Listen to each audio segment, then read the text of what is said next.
मैं आपके लिए लेकर आई हूँ गर्मियों का सबसे सेहतमंद और सबसे टेस्टी ऐसा नाश्ता कि अगर आप एक कटोरी रोज खा लें तो ताकत, एनर्जी, सेहत मिलेगी भरपूर और बीमारी रहेंगी आपसे कोसों दूर। ऐसा सुपर फूड जो आपको गर्मियों में होने वाले सर दर्द, थकान, कमजोरी, लू लपेट सबसे बचाएगा। हेलो फ्रेंड्स, मैं हूँ पारुल। कुक विद पारुल में आपका बहुत बहुत स्वागत है। समर स्पेशल सुपर फूड बनाने के लिए सबसे पहले हम लेंगे सेहत और तंदुरुस्ती से भरी कुछ चीजें। तो यहाँ पर मैंने लिए हैं थोड़े से बादाम, जिनको मैंने पानी में रात को ही भिगोकर रख दिया था। कम से कम बादाम को आपको 3 से 4 घंटे के लिए भिगोना है और भिगोने से उनकी तासीर ठंडी हो जाती है तो वो हमारी याददाश्त तेज करते हैं और शरीर को ताकत देते हैं। साथ ही जो नेक्स्ट सेहत से भरी चीज है वो है खसखस। तो यहाँ मैंने ये 1 बड़ा चम्मच खसखस ली है, जिसे हम इंग्लिश में पॉपी सीड भी बोलते हैं। खसखस शरीर के दर्द में, माइग्रेन के दर्द में बहुत आराम देती है और गर्मियों में इस तरह जब भिगोकर खसखस का यूज करते हैं तो वो बहुत ठंडक प्रदान करती है। खसखस में ओमेगा 3 फैटी एसिड्स होते हैं, नर्वस सिस्टम को इम्प्रूव करते हैं, स्लीप डिसऑर्डर्स में बहुत फायदा करते हैं। कुल मिलाकर आप बोल सकते हैं कि छोटे छोटे मोतियों जैसे दिखने वाले पॉपी सीड्स सेहत का खजाना है। अब जो नेक्स्ट चीज मैंने ली है वो है मखाना। मखाना जिसे हम फॉक्सनट भी बोलते हैं। मखाना में ढेर सारा कैल्शियम होता है, हमारी हड्डियों को मजबूत करते हैं, स्किन, हेयर, हार्ट सबके लिए बहुत ही फायदेमंद। गर्मियों में होने वाले डायरिया वगैरह में ये बहुत फायदा करता है, कॉन्स्टिपेशन में बहुत फायदा करता है, साथ ही साथ ये हाई इन एंटीऑक्सीडेंट होता है। अब जो नेक्स्ट चीज मैंने ली है वो है ऐसा सोना जिसे आप खा भी सकते हैं। जी हाँ, ये है गोंद कतीरा। गोंद कतीरा देखिए इस तरह का आता है, मैं आपको पास से दिखाती हूँ। इसके बड़े बड़े पीसेस होते हैं। गोंद 2 प्रकार का आता है, एक जो हम सर्दियों में खाते हैं उसे गोंद बोलते हैं और जो समर में खाया जाता है गर्मियों में उसे गोंद कतीरा बोलते हैं। वो इस प्रकार का थोड़ा सा सफेद और बड़ा बड़ा साइज में होता है। बहुत ही इजीली आपको किसी भी ग्रोसरी स्टोर, पसारे की दुकान या किराना स्टोर कहीं भी आपको इजीली मिल जाएगा। इसे खाने वाला सोना इसलिए बोला जाता है, मेडिसिनल प्रॉपर्टीज से भरपूर होता है, लैक्टेटिंग मदर्स के लिए भी बहुत फायदा करता है, साथ ही साथ एंटी एजिंग प्रॉपर्टीज होती हैं, हार्ट के लिए अच्छा है, हमारे डाइजेशन के लिए बहुत अच्छा है और गर्मियों में होने वाली डायरिया, कॉन्स्टिपेशन, लू लगना, इन सभी चीजों से ये आपको बचाएगा। कुल मिला के आप बोल सकते हैं कि गोंद कतीरा एक तरह का सुपर फूड है समर्स के लिए। यहाँ पर हमें ये इतना सारा नहीं लेना, मैं आपको दिखा रही थी तो मैंने आपको ज्यादा मात्रा में दिखाया है। सिर्फ आपको 1 बड़ा चम्मच ये गोंद कतीरा लेना है। इसकी क्या खास बात है कि इसे हमें लगभग 4-5 घंटे के लिए भिगोना होता है, जिससे कि ये फूल जाता है, बिल्कुल जेली जैसा बन जाता है।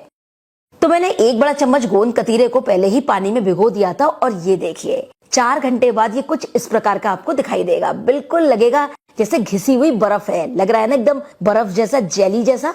बिल्कुल ये तिगना हो जाता है अपनी क्वांटिटी से। और जो आप पानी में भिगोएं तो 1 बड़े चम्मच गोंद कतीरा को लगभग 2 कप पानी में भिगोएं तो इस प्रकार से ये पूरा फूलकर तैयार हो जाता है। अब इसके फायदे तो मैंने आपको सारे बता दिए। जैसे कि आप देख सकते हैं बिल्कुल बर्फ जैसा, जेली जैसा लग रहा है। इसका अपना कोई भी टेस्ट नहीं होता। तो अब यहाँ पर गोंद को और मखाने को अलग रख देंगे। तो चलिए देखते हैं कि इसको आज खाना कैसे है। फटाफट से लेंगे एक ग्राइंडिंग जार और ग्राइंडिंग जार में जो भीगे हुए बादाम थे ना, सारे यहीं पर डाल देंगे। छिलका हटाने की भी बिल्कुल जरूरत नहीं है, आप इसी प्रकार इसको यूज करें, फायदा ज्यादा मिलेगा। साथ ही यहाँ पर डाल देंगे हम पॉपी सीड्स यानी खसखस, और ये मैं ले रही हूँ 4 इलायची फ्लेवर के लिए। यहीं पर डाल देंगे तो अच्छी तरह पिस जाएंगी। अब इसमें डालेंगे थोड़ा सा पानी और इसका एक गाढ़ा पेस्ट तैयार कर लेंगे। लीजिए मैंने बिल्कुल फाइन पेस्ट तैयार कर लिया है कुछ इस प्रकार का। इस पेस्ट को लगभग 5 दिन के लिए आप फ्रिज में उठाकर भी रख सकते हैं। फिर जब दिल चाहे दूध में डाल लीजिए या फिर जो रेसिपी में बना रही हूँ उसमें यूज कीजिए। गोंद कतीरे का इस्तेमाल हम बाद में करेंगे, मैं आपको आगे वीडियो में बताऊंगी किस तरह आपको इसको यूज करना है। तो सबसे पहले गैस पर चढ़ाएंगे एक कढ़ाई या पैन और इसमें हम डालेंगे 1 छोटी चम्मच घी। और घी के गर्म होते ही सबसे पहले यहाँ हम भूनेंगे मखानों को। तो जो मैंने 1 कटोरी मखाने लिए थे, गर्म घी में डाल करके मीडियम फ्लेम पर लगातार चलाते हुए हल्का सा हमें मखाने को क्रंची करना है, जिससे कि जो नाश्ता में बनाने वाली हूँ जब आप उसका 1 बाइट ले आपको खाकर मजा आ जाए और क्रंच पता चले मखाने का। तो बस इस तरह से लगातार चलाते हुए हल्का सा भून लेंगे कि क्रिस्पी से हो जाए। लीजिए मखाने हल्के से मैंने भून लिए हैं, सिर्फ इसको 2 मिनट लगेगा भूनने में। तो बस मखाने यहाँ पर निकाल लेंगे। अब वापस से इसी कढ़ाई में डालेंगे 1 छोटी चम्मच देसी घी और बस जरा सा ही डालना है। और घी के गर्म होते ही जो नेक्स्ट मैं चीज लेने वाली हूँ, जो आपका पेट भरेगी, साथ में टेस्टी लगेगी, बच्चों को भी बहुत पसंद आएगी, और वो है ब्रोकन बीट यानी दलिया। ये मैंने गेहूं का दलिया लिया है जिसे इंग्लिश में हम ब्रोकन बीट बोलते हैं। बहुत फायदा करता है और इस तरह से ये पीसेस में होता है छोटे छोटे, तो बहुत जल्दी पककर तैयार भी हो जाता है। तो यहाँ गर्म घी में लगभग 4 बड़े चम्मच के करीब हम डाल देंगे दलिया और लगातार चलाते हुए इसको हल्का गोल्डन होने तक भून लेंगे। जब हम गर्म घी में दलिया डालते हैं वो तुरंत से थोड़ा फूलता है और उसका रंग हल्का सफेद हो जाता है, जैसे अभी आप देख सकते हैं। बहुत इजीली मिल जाता है दलिया, किसी भी ब्रांड का आप ले सकते हैं। इसमें दलिया में थोड़ा सा मोटा और थोड़ा बारीक आता है। फाइन वाला लीजिए, जल्दी पक भी जाएगा। और जब दलिया आप भूनेंगे उससे पहले थोड़ा सा एक बार प्लेट में डालकर साफ कर लीजिएगा। इसको दलिया भी बोला जाता है, लपसी भी बोला जाता है। तो बहुत ही फायदेमंद होती है, इससे टेस्ट बहुत ही बढ़िया आता है। लीजिए, बिल्कुल बढ़िया से दलिया आप देख सकते हैं एकदम गोल्डन सा हो गया है। फ्लेम को बिल्कुल लो रखेंगे। इस स्टेज पर इसमें मैं डाल रही हूँ लगभग 700 ml दूध, मतलब आधे किलो से थोड़ा सा ज्यादा। पहले से उबला हुआ हो दूध तो वो भी ले सकते हैं, कच्चा हो तो वो भी डाल सकते हैं। और दूध डालकर लगातार चलाते हुए लो मीडियम फ्लेम पर दलिया को पका लेंगे। मैंने दलिया बारीक वाला लिया है, बहुत जल्दी पक जाता है, समय बिल्कुल नहीं लगता इसको फूलने में और सॉफ्ट होने में। तो बस थोड़ी देर चलाएंगे और ये देखिए दलिया हल्का फूला फूला दिख रहा है। तो बस इस स्टेज पर अब इसमें हम डालेंगे हमारा तैयार बादाम और खसखस वाला पेस्ट।